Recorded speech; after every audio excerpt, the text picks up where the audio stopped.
Hi, Fashion Dolls. It is Winston Wednesday, April 27th, and welcome to an all new episode of Style by Stevie. Our very special guest today is from the Bronx, New York, and he's known for his shows such as NYPD Blue, also All My Children, New York Undercover, The Young and the Restless, and so much more. Joining me today, ladies and gentlemen, we have Tamir Yardenne. So let me send him this live so that we can join Fashion Dolls and get this started. I'm super excited for this interview. Let me get my ring lights over here together. There we go. All right, ladies and gentlemen, our very special guest is here, Tamir Yardenne. So let me add him. I hope you guys all are doing awesome. Wait a minute.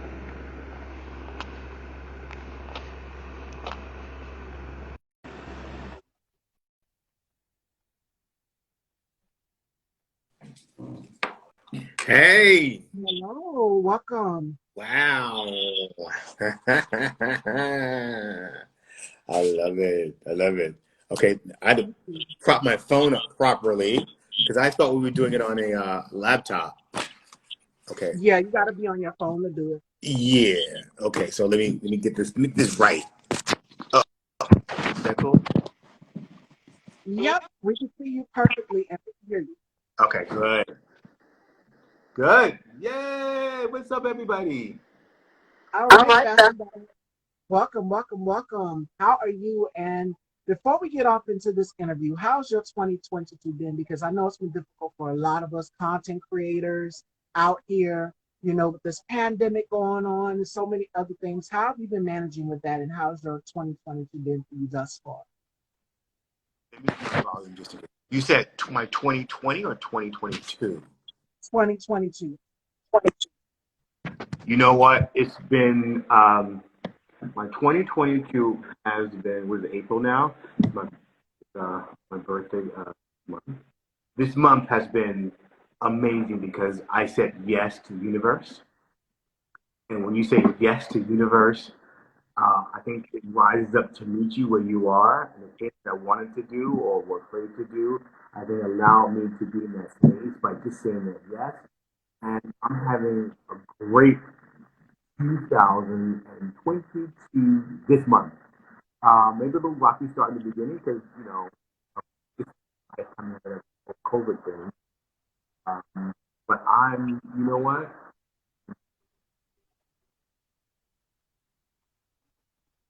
Yeah. And let me ask you this. Don't be selfish. How about you? How you feel? How was your 20? Your 20? I'm doing great. It's been definitely difficult, with being separated away from family and so many different things. But the thing is, you have to find the balance and self peace. I struggle, and I've been transparent about it on my show in the past about anxiety. It's been difficult for me, as well as a lot of other content creators, because we never expected this to come. My mom even said that. We never expected this pandemic to hit us the way it did. But one thing I can say for sure is that it certainly brought us together. Yes, absolutely. I think the artist community has, I think, wrapped ourselves around each other because we find that those outside forces tend to want to get in there and add that negativity and put you down and it feeds into your own insecurities, right? I Yeah. think lent us as artists just to stick together and say, hey, let's just stay strong and we come out this better on the other side. I had friends come to me, a lot of people come to reach out to me, email me, contact me and say, hey, let's get a project off the ground, let's do something. And that's never happened before. I think we're waking up to the reality of what life is. And life is a beautiful thing. We have to allow it to be that way. We are here on this planet to be the gracious people that we are, right? We are here to be the loving. We have all the tools we need already, and the forces always want to tear you down. They always want to mess with you. And let me tell you, COVID. Um, I wore my negative um, um, um, status like a badge of honor for 2 whole years. Wind up getting into a show. I got into a musical, which I don't sing, but I'm having a great time doing it. Again, I said yes to the universe, right? It's been one of the best things ever, hardest things ever to overcome those fears. But I got into a show and I got COVID.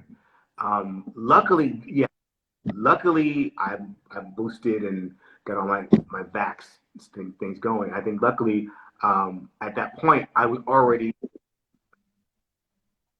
love. I was already in a space of acceptance, already in a space of just giving up to, I call him God, to my God, giving up to Jehovah, Yeah. Father God, you got me. And he had my back. I had no symptoms. I mean, very, just a sore throat. That was it. Got through it. I'm good. I'm been a month now. But it was, had this happened during COVID, oh, yeah. Yeah. The crazy would have come out for sure. And this is enough. It's been enough to drive people crazy because we've been in the house for so long, and That, things are. is that Justin? Yes. You know what? I meant to post this a long time. Justin, I love you. I want to show this commercial. We did a commercial together. We did a commercial together, me and Justin. Hey, Justin. I should have posted this a long time ago. Damn it. Damn it, damn it, damn it, damn it, damn it. Yeah. Yes. Yes. Yeah, I just posted it today. It's been really, really, really, really crazy. Um, so anyway, I'm sorry. I love you too, Justin. My glasses on. I'm trying to be cool. Yeah, I got my glasses on, yo. Okay. Well, thank you for having me. I really appreciate this. Honor It's to. such an honor to have you here because you've had such a prolific career. You've done shows such as Hawthorne, NYPD Blue, New York Undercover, All My Children, The Young and the Restless. The list goes on and on and on and on. So I'm honored to be here with you. Yeah, So go ahead. I'm sorry. it's been a journey, right? I've been in the business for a long time. Um, Obviously, I'm not where I really want to be, but I am where I am, and I'm grateful for what I have. I'm grateful for what I've done. And the thing is, I think for me, doing COVID, a lot of times was in my own crazy. I had to go back and look at my existence to make sure that I was okay, right? Mm. In the middle of the night where I had no access to stuff. So I would call my mom, poor thing, she was in Virginia, and I would call her, early in the morning. So she was like, just get up, don't lay in that bed, get out of that dark room, get up and do something. So I was like, I'll take your advice. So the next time it happened to me, what I did was I started Googling myself.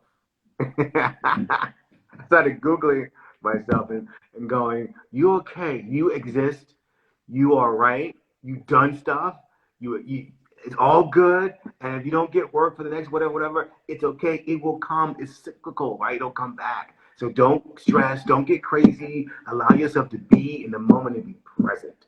And that was, I was able to do that and really and calm myself. So thank you for honoring me today, and I'm grateful to be here. I love your content. Um, a lot of it for me, I'm not transgendered. I'm not. I'm. I call myself a non-practicing homosexual. You want me to explain what that means? You want to explain what that means?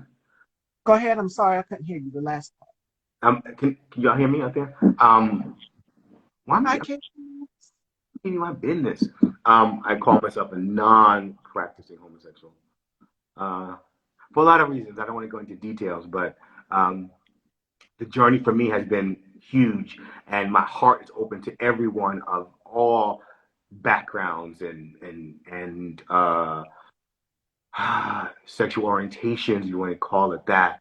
The love, because when you are of a minority group in all kinds of ways, feeling certain emotions in life, you tend to side for people on the side of love, on the side of generosity, on the side of grace. I've come through a lot of stuff. I've been unscathed because I've had a great life. As an adult in this business, it wants to wear your ass down. It really does. And not to allow that to happen is really important. I've friends yesterday, not yesterday, a couple of days ago, we were talking about the business and how it eats you up and how the closer you are to it, that carrot, and you don't get it, the more frustrated you are. I know people say, well, at least you got that far. Well, yeah, grateful to get that far, but the intensity of a life changing job that can make the next so and so, and you don't get those jobs, and you bump against that time and time again, it can wear you out. It really does wear you out. And I decided I wasn't going to let that happen to me. So I am now producing my own stuff. Grateful and such gratitude that I have a team that's helping me out and being with me and love and generosity and grace. So I tell people who are out there who want to get into the business, not just be one thing, right? Be a multitude of things and create your own content, which is much easier today. You know, obviously, as you know, diva that you are, itself to a sense of stability and security. At least for me, I find that.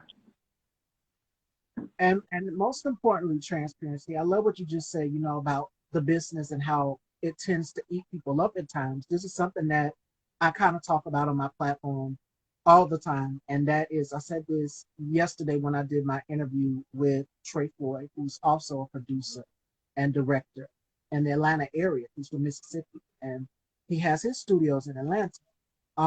Yesterday he was talking about being humble and never forgetting where you came from. And for me, that's something that I always talk about all the time. Yes, I sit with the elite of the elite, but the key thing for me is to never lose sight of who I am.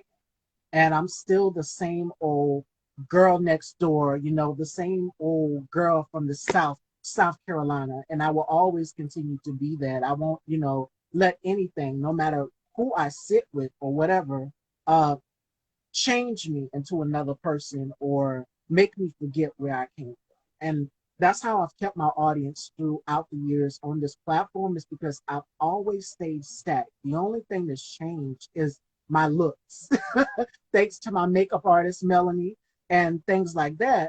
But I've never changed who I am. I've always stayed the same and persistent because people want somebody that is relatable to them. Yeah. And more importantly, down to earth.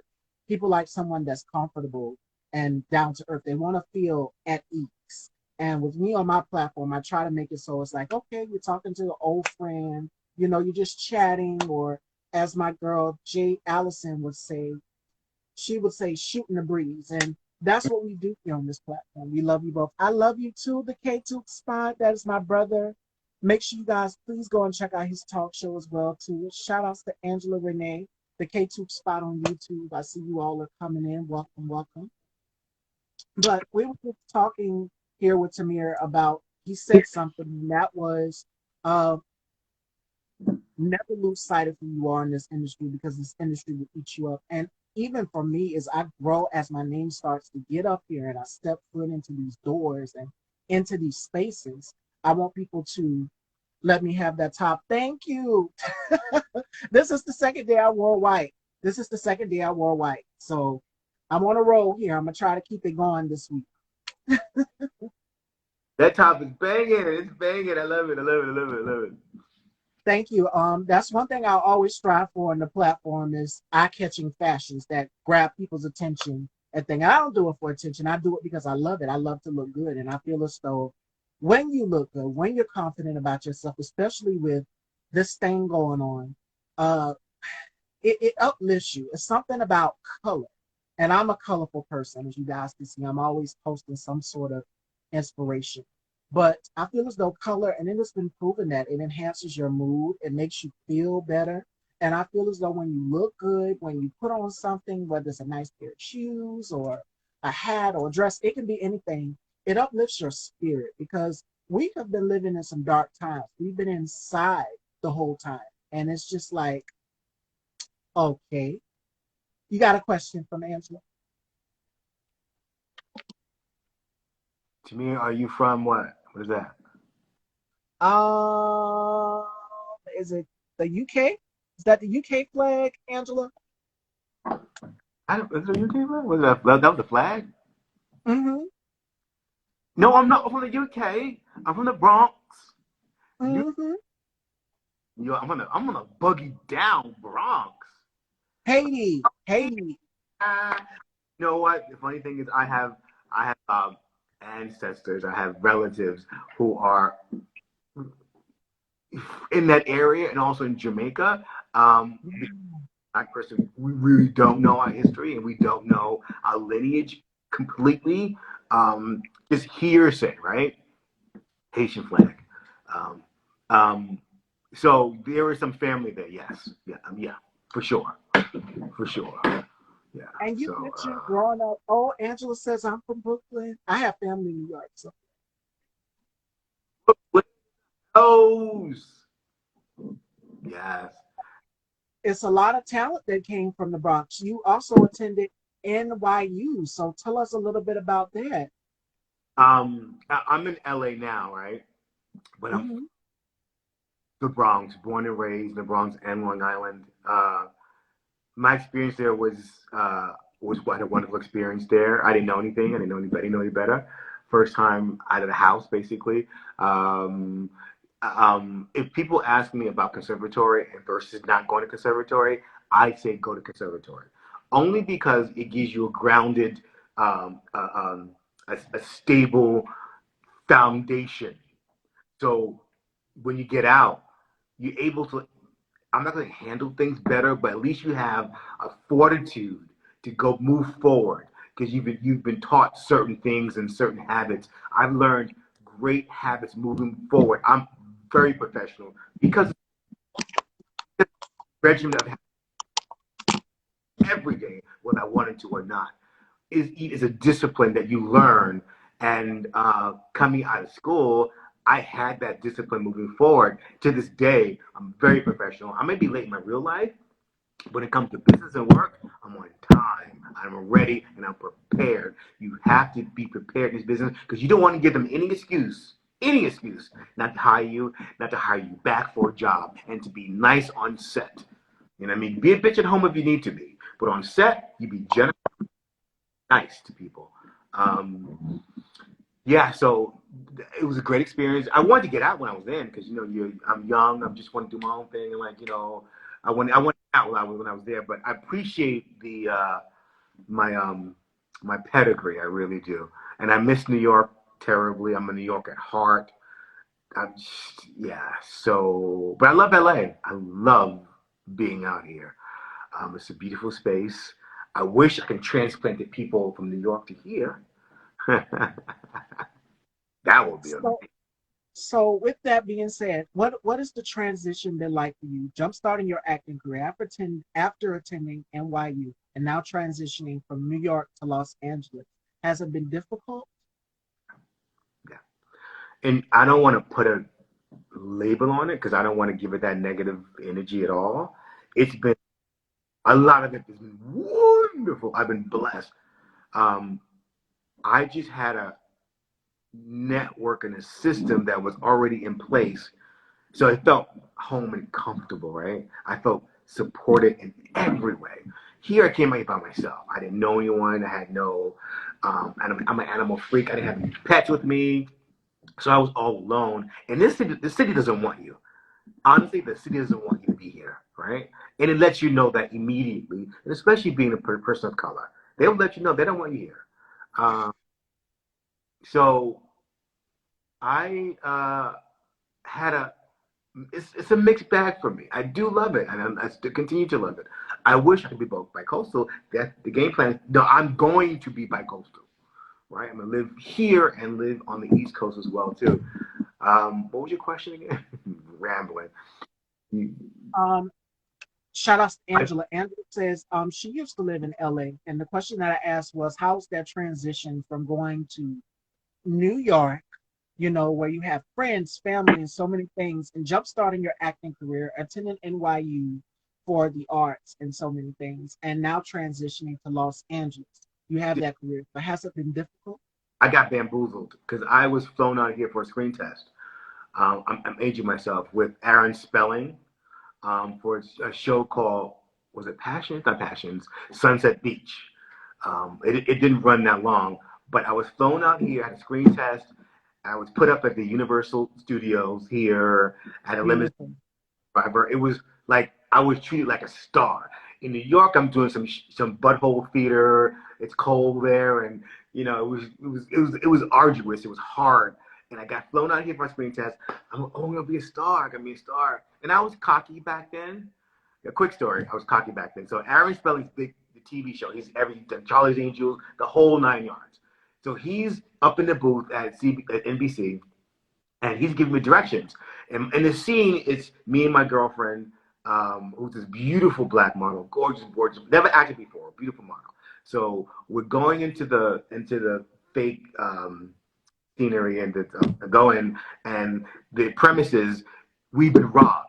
So my stakes are really high. I'm being dramatic. I'm fresh out of school. I'm Shakespeare trained, and I'm going in there with all this stuff, right? They tell me from the booth, Tamir, take it down a little bit. I'm thinking, they don't know nothing. I don't know nothing. Go back again, do the same scene again. They're like, Tamir, take it down a notch, please. They're screaming from up in the booth. I don't see them. Go back again. I'm like, you know what? Damn, they don't know nothing. Go in there again for the third time. Do the same thing again. I'm even bigger. I'm even more anime because I'm showing them I can act. I'm an actor. They say take it down 50%. At this point, I'm pissed because I don't change I don't alter anything. Go in there and do the same thing. I got sent back home. But that was a realization of your ego being checked at the door. I got sent back home, and what I did was I took some commercial TV classes. I hadn't done TV by then. I've only done theater, so everything was big to the people in the back. So I didn't know any better. It was a lesson for me of humility and being humble, like you said earlier today, being humble and Yeah. realizing, people, you're not always the smartest person in the room. That was a lesson for me. And then I did decide to come to LX. I was so stupid because I was like, oh, all actors have limousines. All actors are flown in for screen tests, and that's how they treat you actors here. Actors here in New York suck. So I made my way here, and it was just the opposite. It was just the opposite. But it's been amazing. It's been amazing. And I've got an agency representation, and um, it's been good. It's been good. Made some amazing friends, and my bestie is she here? If she's on here, she better say something. Say hello. I know she's busy today. But yeah, it's been great. It's been great. It's been great. And Justin says, yes, Sunset Beach. And shout outs to Angela again. She just made an excellent comment. She says, but we keep culture here in New York City for sure, and we keep it authentic. Of course, when I think of New York, I think of the Harlem Renaissance at that era, just, Langston Hughes and so many things, the Apollo, a lot of talent came from New York. And I have family there. So if you're a fashion girl like me, because my father taught me about the designers back then that were out when he was out, which would have been the late 80s, late 70s. So he's put me on. So a lot of my fashion I kind of got educated through from my father, as shout outs to my assistant principal as well too. So that's kind of how I got taught about designers, garments, different things. And he taught me about the garment district in New York and so many other things as well too. I have family in Brooklyn and Brownsville. So You better shout out. Candid _2 DST. Uncle, you better shout me out. Is that for you or me? I don't know who that is. I think that was for you. Shout Hey, out. Trizzy. I'm so bad with handles. Put your name in it. Put your name in the thingy. Who are you? Got my glasses on. Who is it? Who? That's my name. Angela, Who is it? Come on come now. on, son. Okay. Nikki.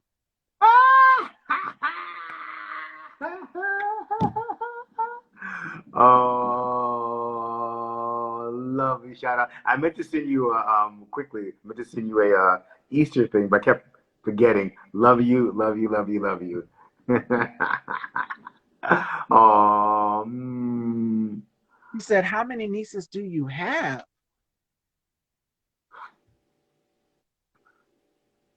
why is it candy? I don't. Why? Let me look and see. Oh, that's that picture I love. The new picture she got. Let me see. That's your niece. Yep.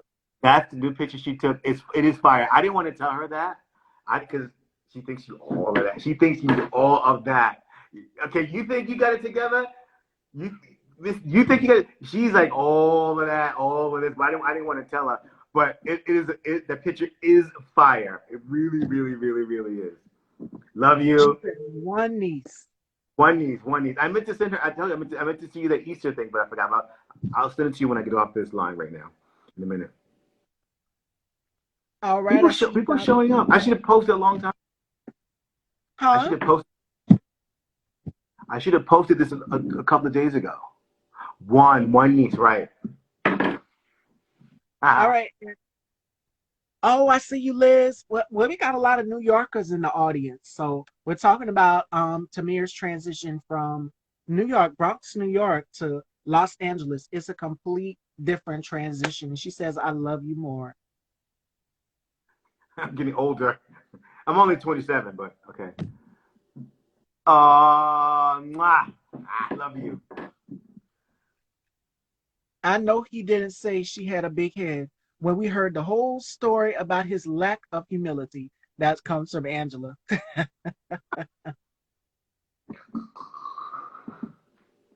Okay, I didn't say. Okay, I didn't say I was. I'm still being working. I'm still working on myself. Still work. I'm in progress. I'm still in progress. Hi, Liz. Welcome, welcome, welcome. We're talking about Tamir's career, his acting career, and transitioning from New York to Los Angeles. And also, you were asked to join the Negro Ensemble Company. How was that experience like for you? Ow. I mean, right out of school, that for me was one of the highlights of my professional career, because I guess just got right out of school, and to be asked to join this prestigious company with the likes of Samuel L. Jackson, um, Mm, Esther Roll, Denzel Washington. A Soldier's Play came out of that, right? Which one of the most brilliant plays that's ever been made, ever been written. I'm inspired by it right now. I'm writing my own play, really because of my experience there and traveling with the company and being one of an alumni of such prestigious work. And it started back in 1967, I think, under Douglas Turner. Douglas Turner, great guy. He's since passed, but that lineage, being a part of that, is huge for me, and it always will remain one of the big moments of my life. Touring this place is just incredible. The off Broadway stuff. I cut my teeth really on my professionalism there as well too. Um, yeah, that's been amazing. So yeah, yeah, yeah, yeah, yeah, fabulous. and we got a question for you as well too from Liz. Shout outs to her. She says, "How has your move contributed to the advance of your career goals?" Great question. You know what? I go back and forth. Would I had to work more in New York? I don't know. I can't. Yeah, I don't know. That's a good question. Um, there's more television here. I do miss the stage, so I really can't say. I'm grateful to be here, and that move for me, I think my quality of life is better here, if I could say that, right? I can say that because I walk outside. I live in a beautiful space, beautiful home. Walk outside and I'm near the mountains. It's just the visual just uplifts my soul. It makes me want to do better, want to create more, want to be all that God has His plan is for me to be. And I mentioned, I know, back to a non-practicing homosexual. Just get a little personal because I don't maybe don't know what that meant or what I meant by that.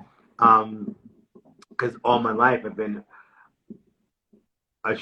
ashamed of being homosexual, right?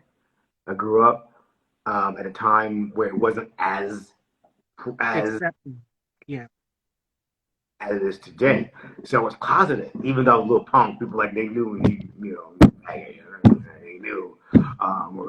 But I always felt I needed to hide that being inside of me, right? I had to hide it and be secretive and to carry that burden around as a child. My heart just bleeds for those kids, those people who have to have that secret and live Yeah. with it. It's draining, it's tiring, it's horrible. And I'm still coming to grips with it, right? There are moments where I'm in parties and places, career wise, and you don't know what you are you going to be out, are you going to be in, you're going to what do you mean where are you going to be in this space, and often the time I find myself not being as authentic as I would normally be in other spaces. Um, so I grew up in the church, so I have that background, but then I have who I am, and that sometimes gets you know unbalanced and it gets thrown off kilter, and I have to adjust. So as of right now, I'm a non-practicing homosexual because I can't say I'm not a homosexual. That's just a lie if I said that, right? No, I'm not. I've been transformed. I've been, no, it's not. Um, but I think if I not practice, I think my opinion, don't hate me, don't shoot me. My opinion for me, for my life, what makes me whole and happy is I'm not practicing it. If that's what Jehovah wants, I'm still working it out. I'm still a work in progress, so I don't know yet. Not that I don't watch porn, but it's been challenging. Wait, this is gonna be in perpetuity forever, right? Let me shut up. Let me be quiet. Let me not say too much. No, you were being transparent, and I was going to add on to that in the conversation. It's difficult for a lot of people. I know for me, I came out at 13 years old, and I didn't fully, accept myself until I got into high school. That's when I really started to shift, and I seen a change, and people around me started to see that change, and they were just like, "Wow, there's something different about you. You're not the same." Um, it's time for me to walk in my truth. And this is around the time I took beauty school. In high school, I took beauty school. That's one thing I've mentioned it on the show several times. How does your career help you get in touch with your inner self? That's a powerful question. It's an ongoing battle because a lot of it has to do with I'm an Aries. Well, I'm very what's the word when you are competitive, right? And I have to learn to check my competitiveness. That I'm not jealous of other people. That I'm not wishing them glory and all the stuff they need. That's Right, not me. But the competitiveness gets in my way sometimes for me because I want it so much and I overdo and I overtry, overachieve and wear myself ragged because I want it so much. And I've been here for a long time. I'm like, God, where's the payoff? What's happening? When is that big break? It's going to really open up. Um, that's why I decided to do my own stuff. I'm working on a play that hopefully will get to go to off Broadway. It's a funny play. Reading coming up. So my inner struggles, my inner life, how's that? It I'm not gonna say it messes with it, but it's challenging toward it, right? It actually makes me closer to God in a sense, right? Because I'm asking God, please don't let this be what this is. Please let me be as humble as possible. Please let me not get negative. Please let me honor that person for getting that job, right? The job that I auditioned for. That's the hard part when you go up against people that in the same category you and they're winning and you're not. How do you not get in that space where it eats you alive? So it has made me closer to God in a sense, for sure, for sure. Did that answer the question? Thank you for a great question.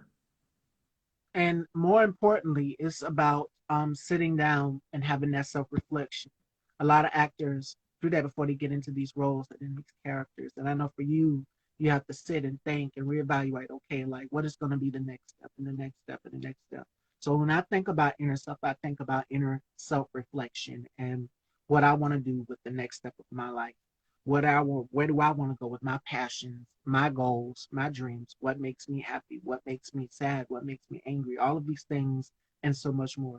Even for me, before I do an interview, I have to get in tune with myself and find my zen, find my element. As I mentioned in the beginning of the interview, I opened up about being transparent with anxiety and so many things. And what's therapeutic for me is just sitting in that mirror. And I know it might make us sound crazy, but there's nothing wrong with actually sitting and saying, okay, I need to sit down and reflect. I need to sit down and reevaluate and hold myself accountable for some things that I've done. There's nothing wrong with that. No, not at all. Not at all. And self reflection is very important. To, to and I think we did a lot of that during COVID, right? Because we had to. We didn't have a choice. And I realized during that time how not sane I was. I thought before then I was sane, just going through, and I was really going through the motions a lot of it, a lot of times, just going audition after audition, doing some work and doing my stuff. But I had a chance to sit down and reflect on who I am because I had no choice. I was here alone. So at that time, I realized, you crazy. You crazy. You need to seek help. And also my what was cathartic too was also writing this play I'm doing called 1838, which is about a soap opera, an aging soap opera out of the system, who is confronted with a new young white ingenue, who's coming in and he's feeling replaced. So it's a dramedy, it's a farce.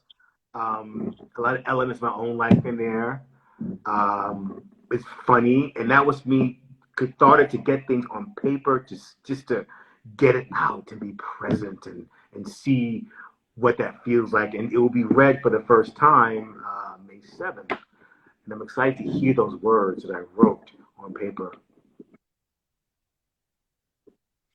And we got a question from another question from Liz. A powerful, she's coming in with these powerful questions. Okay, society is still judgmental in all aspects of the human experience. Has society been kind to you as a man in all areas that make?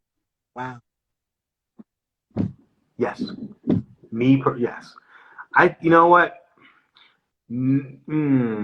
How do I say it without sounding not humble or sounding? I've been blessed with a kind of a gift. I bring joy to people. Um, this sounds so. Oh, let me see. Well, you know what? This is my truth, right? No, this is my truth. Yeah, all my glory, and I bring a joy to people. When I go into a room, I'm happy, and people tend to gravitate toward that. So I've not had really any bad experiences. People seem to enjoy my company. Um, because that's just who I am. I laugh a lot. Yes, I could be a other word too. Yeah, yeah. I mean, we all have different colors in life, right? But generally, I'm a happy, go-lucky person. I've had, people tell me these things. So, and it's affirming because I want that for me, and I want that for other people too, right? I have a couple of friends who always on the downside, always on the negative side, always this, and this, and this, and this. And sometimes it's hard to be around because I don't want to feed into that because you can easily get into that workshop that person.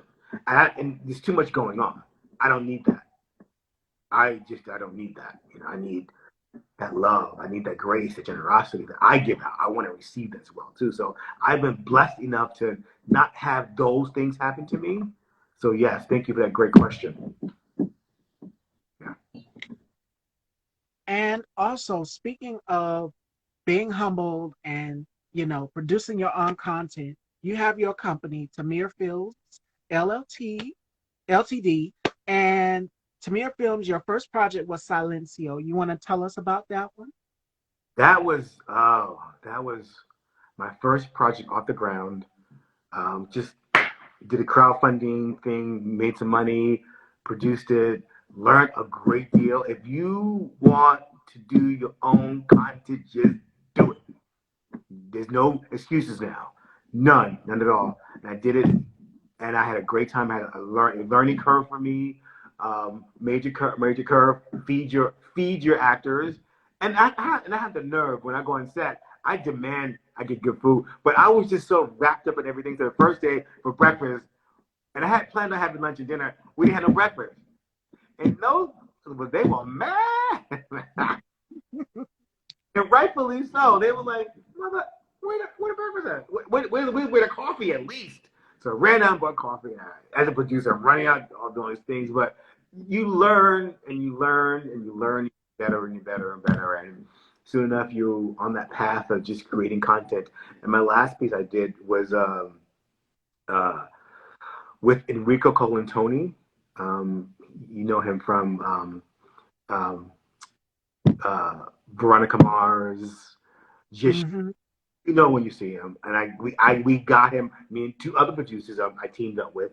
We got him on set, and we had the best time. We shot 6 episodes. It's called Adversity, and we're pitching it to the networks. And hopefully, at some point, maybe fingers crossed, prayers up. Their station. Yeah, absolutely. So yeah, but you gotta keep going, right? You throw things to the wall. I think Viola Davis said this yesterday on the View. She was like, "You throw things at the wall, and it doesn't work. You throw it again. You throw it again until it sticks." And that's the truth. You do it until it sticks, until it works for you. So yeah, and being in the game, stay in the game. This is what you want to do with your passion, and don't let nobody talk you out of it. Nobody. Because at the end of the day, you want to say, I did it. At least I tried to do it, right? Whether you make it or not. The glory and what also I need to also remind myself over and over again is to enjoy the journey. And it sounds so corny, but that's all you have. Because you're on the journey. So you might as well enjoy the journey as you go there, as you get there. And that's a tough one because those moments of, you're waiting for your agent to call you and you may not get it. Most likely you won't get it because just chances of just the numbers game, right? Some Yeah. jobs you will win, right? Some jobs you won't win. And the time you're not working, uh, that's the time to really reflect, right? And say, this is a journey I'm going on, and enjoy those moments as you can. Enjoy the people around you as well too, and get a team together. Get a team together to support you because you're not always going to be up, right? And they're not going to always be up, so it goes hand in hand. Yeah. And your project premiered at the Pan African Film Festival where you're at in LA. What was What? that experience twice? What was that like for you? Again, an establishment that is like been around for years. The funny thing is, was in New York, I always wanted to be in the Pan African Film Festival, but I was thinking as an actor. I wasn't thinking as a producer. When I got, it was just so, oh my God, I'm in that echelons. Then we got to again as an actor with the other project I did, Adversity. So it's been overwhelming. It really has. It really has been overwhelming for sure, for sure.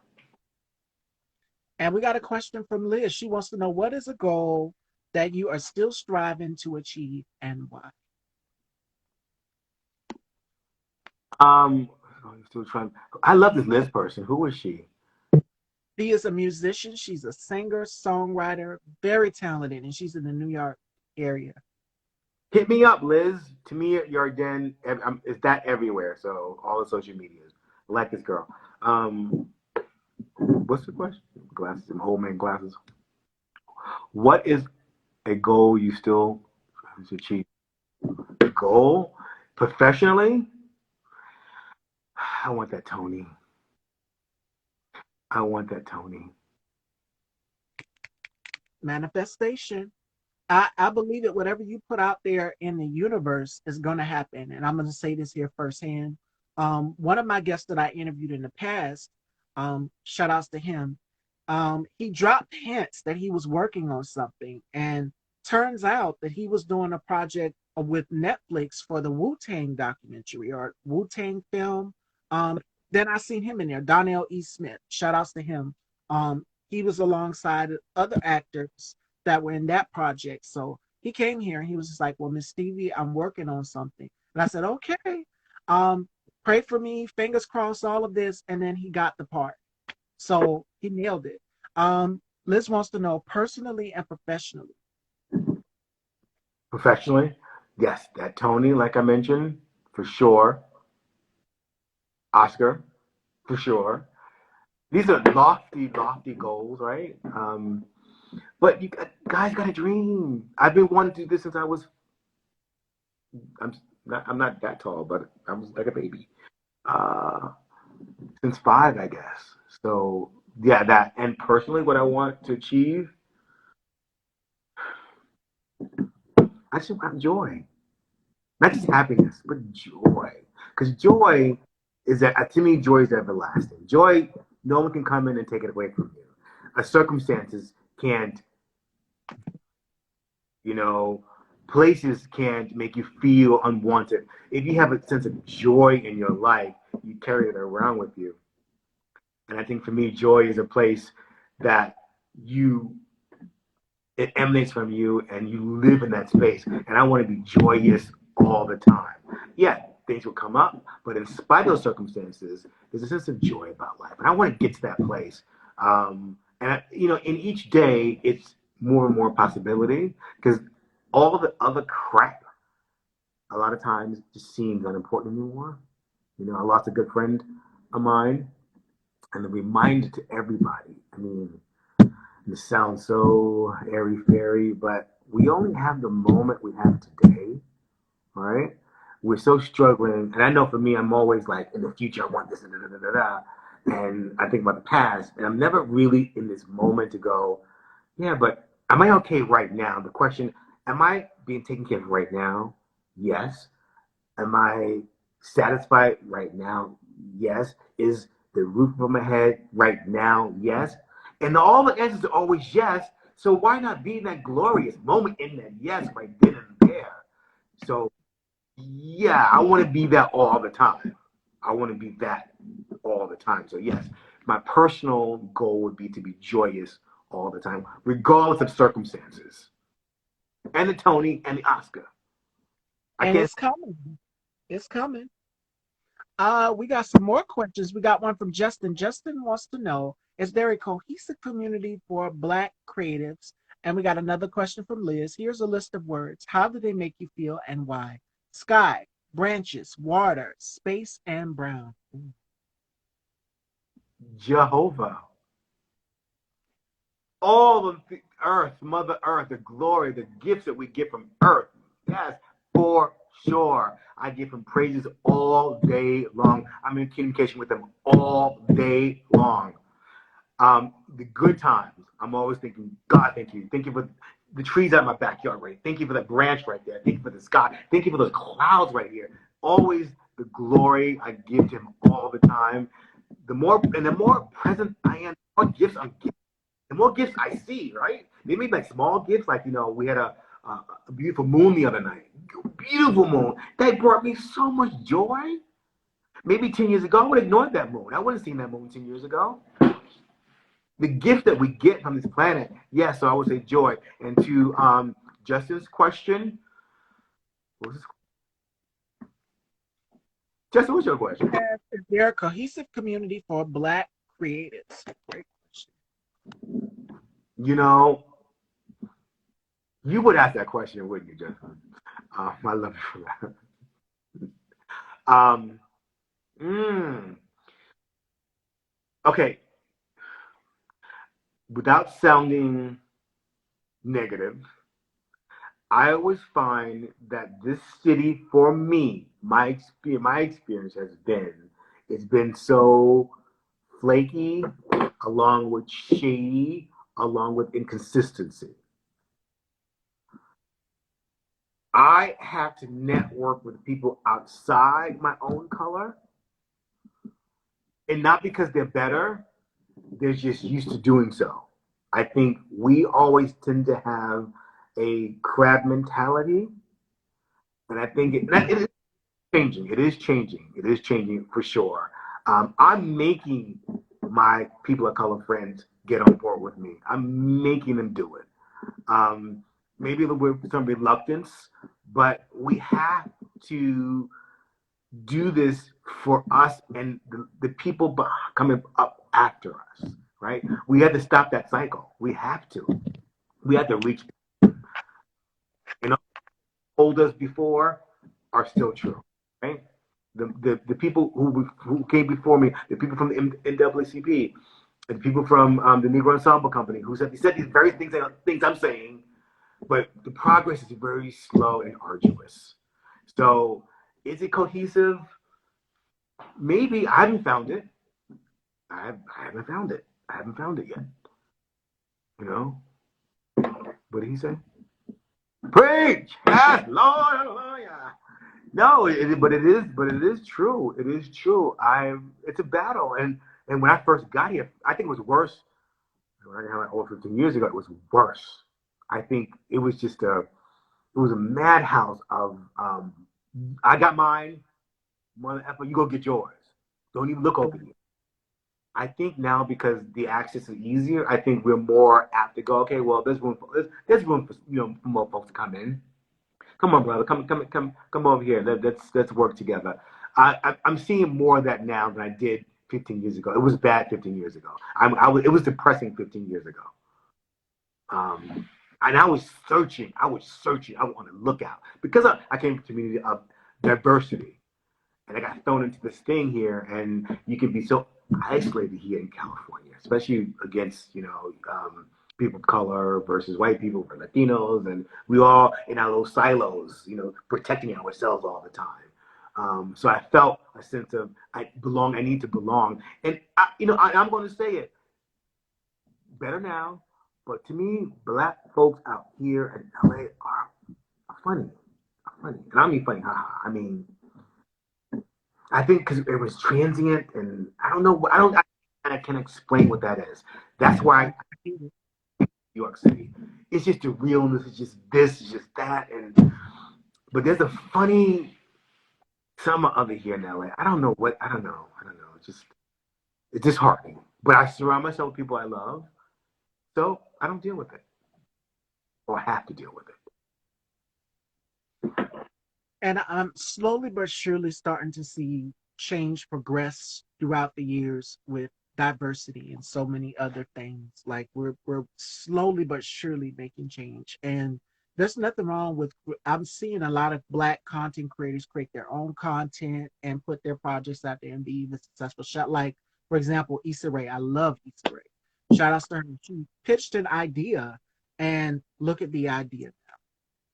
She was one of my mentors in my head, one of my friends in my head, as Wendy Williams says. She was a friend in my head. All along, me doing what I'm doing, I would say, well, Issa did it. You know, she's come from, and seeing that show, Awkward Black Girl, it wasn't Mm-hmm. really one of the best thing out there, but she did it. And she created now this empire. I'm so, this queen is just so, for me, you know, just hats off and just bow down to the queen because she did it. She stayed in the game and she believed in it. Whether, it came easy or not, she stayed in the game and she did it. And now look at her. Now she's now even more blessings. She's reaching back to other content creators, which we all need to be doing. Not just that one Issa, right? We all need to be doing that at every level that we are. I'm mentoring a guy from a school here. He's now 24 years old. I know him since like 19 or 18. Want to get into business, and even though I'm tired, I'm like, I find myself okay. Do something to help this brother out.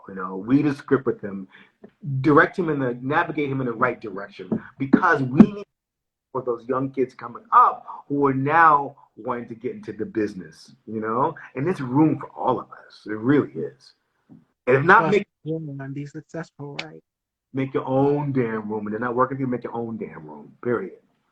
Yeah, sure. And we got a question from Liz. Liz wants to know, has your past served to strengthen your hunger for success?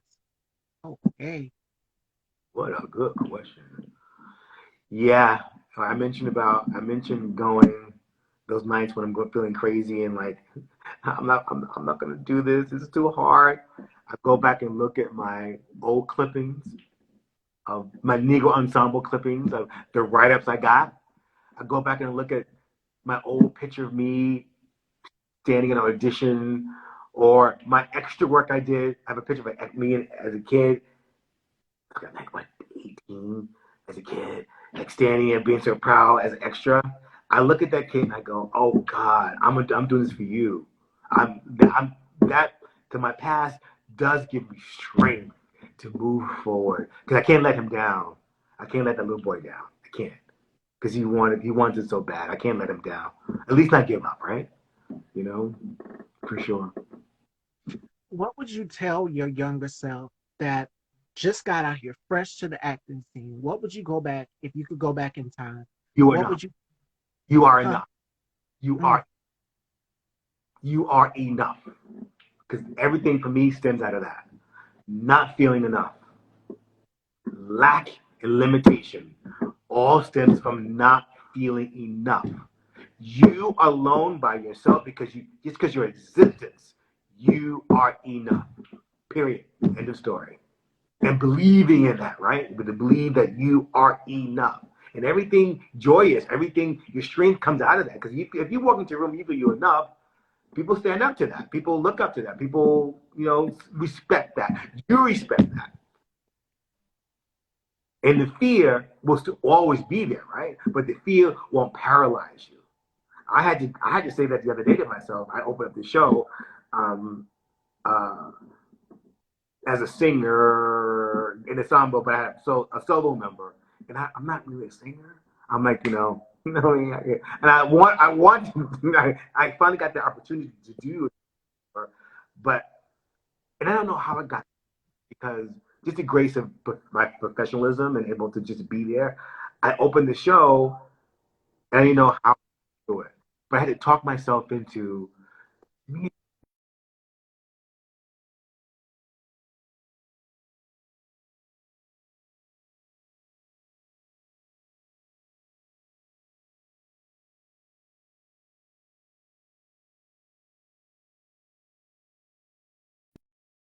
a minute.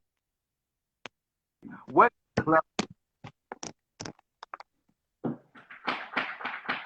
Are we Liz, back?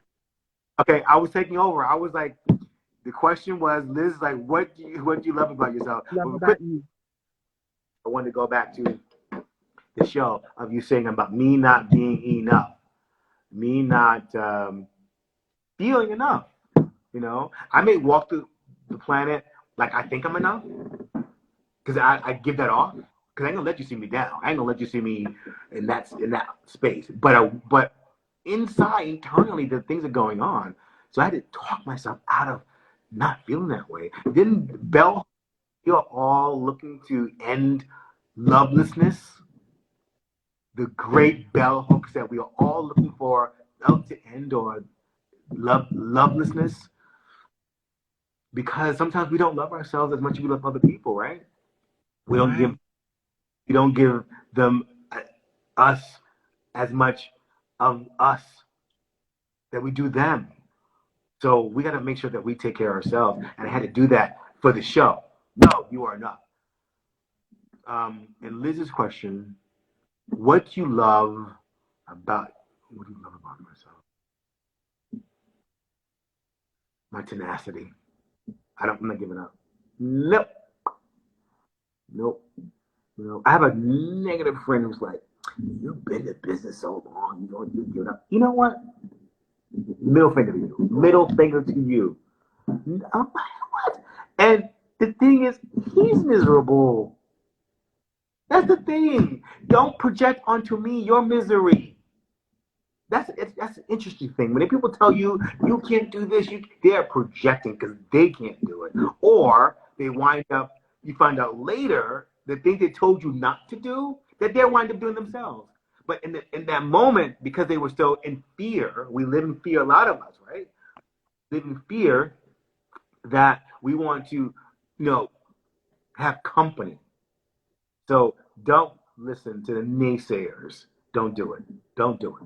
So yes, what I love about myself is my tenacity. Yeah. Oh, and we got another question from Liz. Changing the world takes an human collective effort. How do you feel you are contributing to the betterment of society? Wow. Walking out my door and smiling at someone, something as small as that, creates a love ripple in life. Just that alone. If I don't do anything all day long, if I don't spend $1, give or $2 or this or send money to the starving folks or whatever, a smile will do. Just that alone will make planet the way it should be, right? Because but I think we've woken up. I think we've been in this bizarro world for a very long time. It's upside down. It is slowly the dynamic is shifting back to where we need to be. Because we realize, especially during this COVID situation, that we can't sustain what we've been doing all along and be the planet, be the love, be the life that we want to continue to do that way. I think things are changing drastically. So yes, I'm here for that for sure. Your niece says, I love that he's always been a hustler. Who's that? Nikki. Yes, I know that. Like, when you gonna, Uncle, when you gonna do this? Because I need some money.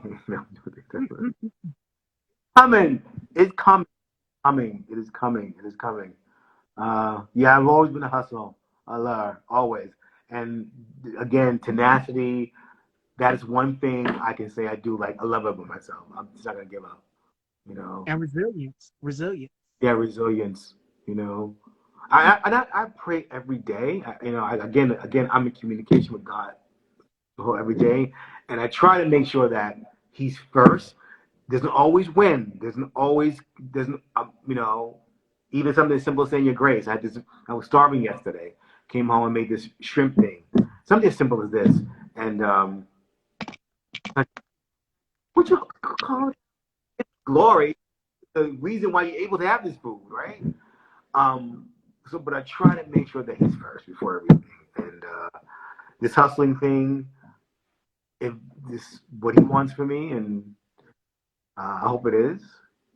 Yeah, I'm still in the game, man. Yeah. All right, fashion dolls, it is about that time for our games with Tamir. The first one is going to be called the Rapid Five. And Tamir has to tell us 5 things that he can't live without. And then the next one is going to be called his thoughts. So I'm going to go down the list of some actors that you worked alongside with and some that are up and coming. And I'm going to definitely give you time to develop a word, one word to describe each and every actor. So I'm going to start off with the Rapid Five. What are 5 things that Tamir can't live without? My animals. Number Mm, one. My laptop. Number two. Rice. Nikki, you know I love my rice. Can't live without rice. My mom's pound cake. Number four. Number five would be I can't live without